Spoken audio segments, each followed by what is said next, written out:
Okay, so this is a question from the Sapling for Class Activity 5. It's question 9 from that assignment. And the question is, translate the given conformer from the wedge and dash drawing to its Newman projection. So the first part of the question is, select the correct Newman projection below. And as you can see, you have two tabs, and it's asking you to pick either the staggered or eclipsed.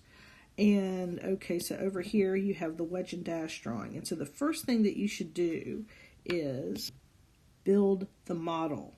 That is going to be the key for all the questions where we're looking at Newman projections and basically anything that involves these kinds of conformers. Okay, so as you can see here, I have built a model and I'm holding it up.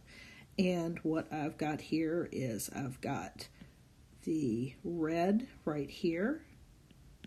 That is going to be Y. The blue that's coming out at me, that is going to be X.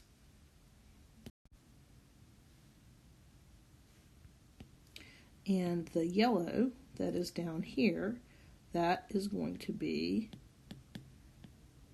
Z.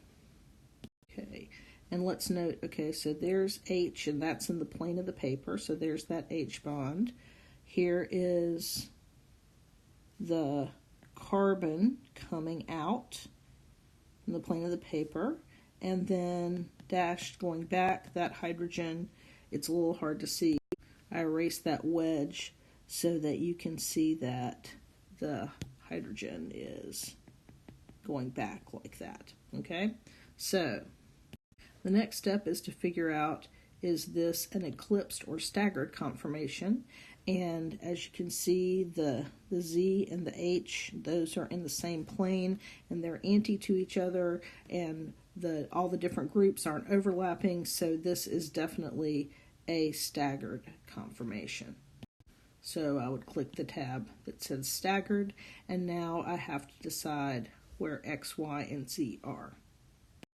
And recall I said that the X was going to be the blue atom, the Y was going to be the red atom, and the Z was going to be the yellow atom. Okay, so what I did here is I haven't rotated around any of the bonds. I just took the model and matched it up so that here's the CH3, okay? There's the hydrogen that's bonded to the back carbon, and I'm holding in my hand the other hydrogen that's bonded to the back carbon. And as I said, the yellow is going to be Z, the red is going to be Y, and the blue is going to be X. So now I just need to put those answers in the boxes. So I input my answers, X,